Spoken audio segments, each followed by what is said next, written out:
We got Jerry. Jerry's kind of a newcomer to backpacking, so Ron tells me. And he's a newbie. He's a newbie. And the last time we were here, Ron, was when? It's my good buddy, Ron. Hey, how you doing? It was almost, how long ago? Wow, about 15, 18 years ago. 15, 18 years ago. Yeah, we were kids. Trail talk. Wives. We didn't put that on. We're just going to leave that one out. Oh, no, it was pretty candid. It wasn't really bad. It was just, you know. Do you want to recap on that moment? No. Okay. I was interviewed the other day and somebody said, how old are you? I said 57. And they said, boxers or briefs? I started giggling. I went, depends. We're having senior talk on the trail. We're talking about what happens when you become three old dudes on the trail. Except for Jerry's not exactly old. Jerry's turning 47, is that right, Jerry? 48. I think the biggest pain is he's the youngest. You turn 50 and you still feel young, yet you start getting these things from AARP. And I thought, is that the association or something of retired people? Or is it just the way you sound when you belch? These are the go to sleep berries. Never eat them. Don't eat them? And now, some vocalizations from Jerry. Hank, tell me, why do you drink? Why do you roll smoke? Why must you live by the songs? That's all I know. That's good. I like it. All right, we're having a little trail talk, and Jerry came up with a pretty interesting analysis of our conversation so far. While the camera was off. Then we went to wives. Then we moved into some comedy. Then we went into politics. Now we're talking about religion. Books of the Bible. Books of the Bible. And we've done this all in a mile and a half. And we've solved all the world's problems in a mile and a half. And I said Obama can't solve any problems in 3 years. Yep. So we recommend that everybody who's in office, everyone who's in Congress needs to take a hike. Oh, that's funny. That's a great punchline. That's a wrap. That's a wrap. That is funny. That's good, man. So, are there or are there not aliens? Aliens or other life force? Other lives?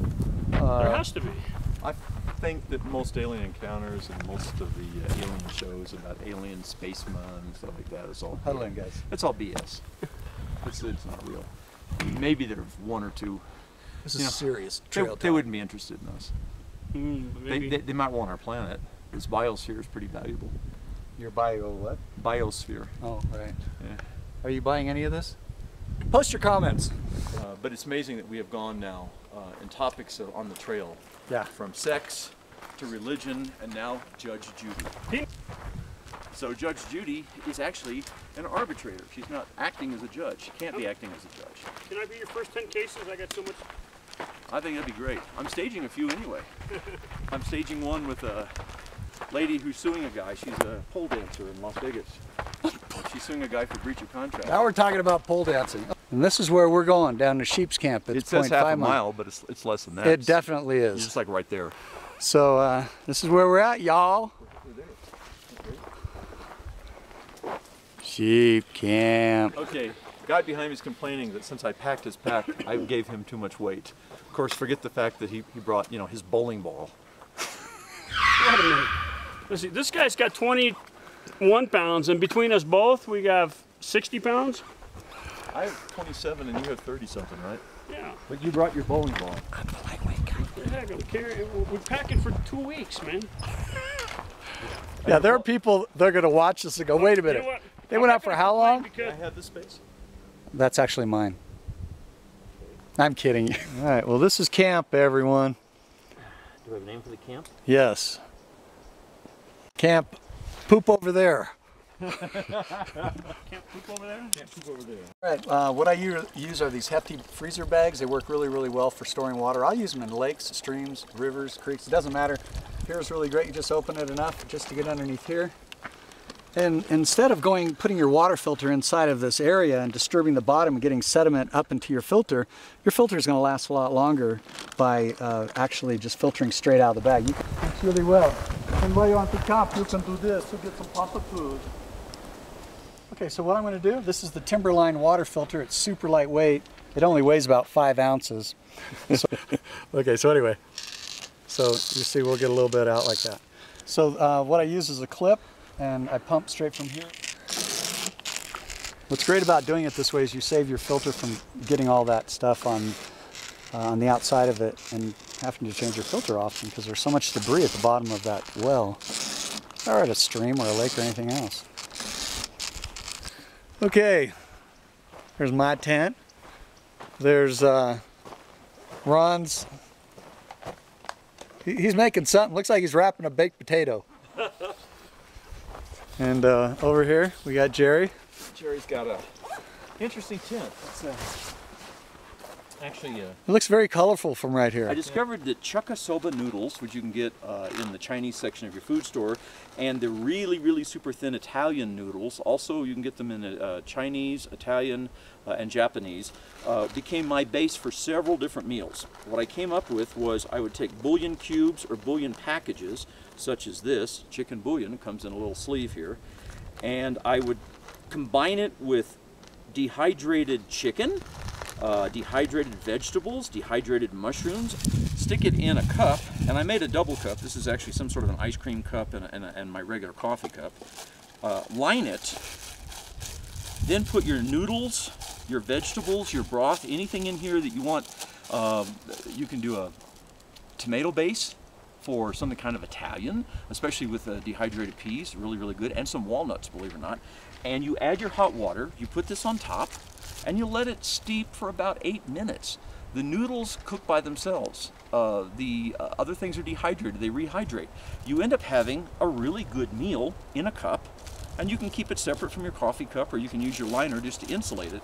But the cool thing is, when you finish your meal, you can just sort of bring it out, ball it up, stick it in your trash bag, and look, there's nothing to clean. That's awesome. That's what's really cool about going camping with different people, finding out different things. Like what Ron just showed us, that's pretty amazing. And it's creative, and it's kind of really, it's off the hook. It's his own thoughts and how to come up with this stuff. So, you know, I would really encourage you guys to just keep doing that. Keep doing your do-it-yourself stuff, experiment, and just have fun dehydrating your foods. Yeah. Okay, so this is what I do. I'm having shepherd's pie. I have my shepherd's pie mix. This goes in here inside of the cozy, and I fill this with water. I always go about 1/2 inch or 1 inch above. Roll this down like this. Put my little clip on there, fold it over, and I'll just let that sit for about. And what I'm going to do is just take my dehydrated taters. I just cut that open, and I'm just going to pour this inside the pot. My spoon, I just add a little bit of water, stir in my taters. You don't need much because it'll get really funky really quick. Okay, this is the killer part of the fixins right here. Got my potatoes in there. Now this is my the beef part of it. Just you pour that right on top. Oh yeah. I ate a bunch.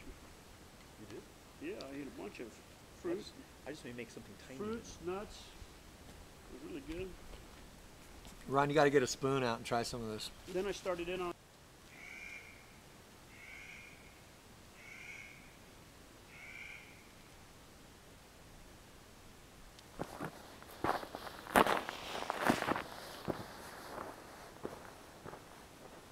This is one of my little favorite spots. It's getting chilly up here.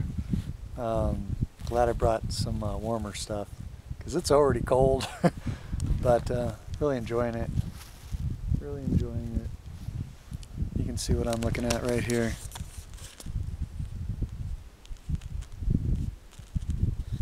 Here we are at the Slingshot finals.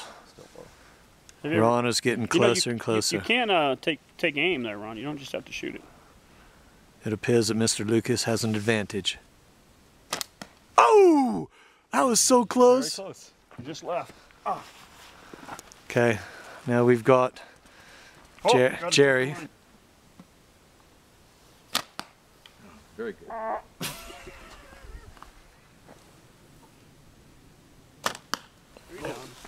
The bottle's just going to fall off.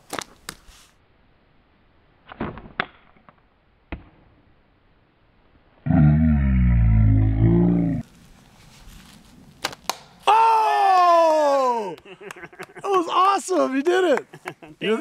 You win the grand prize. What is the grand prize?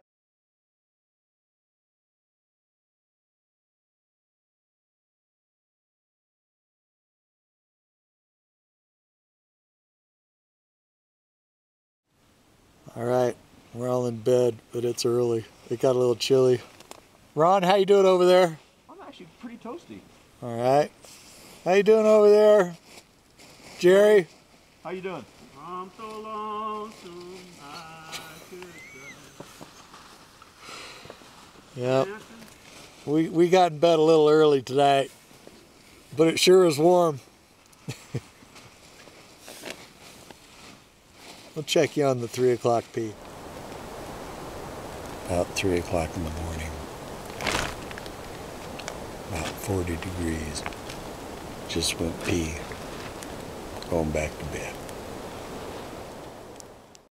Morning at Poop Over There. we got Mr. Lucas rising and shining. No, I rise, but I refuse to shine. And good old Jer Bear. You slept great, didn't you? Oh, no. No. Absolutely not. And Ron has my jacket, so I'm improvising using my down sleeping bag. What do you think? You like it? Farewell, ye old campground.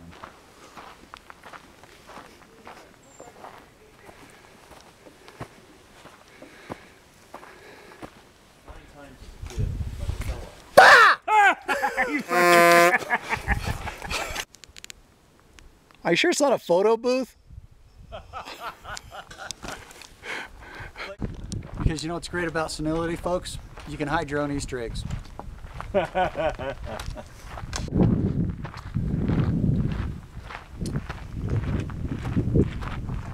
have the most expensive equipment in the world, but once you hit pavement, you're a transient, you're a bum. It was fun. It was good. I enjoyed it. So this is Big T signing off. Thank you all for watching. Now go take a hike.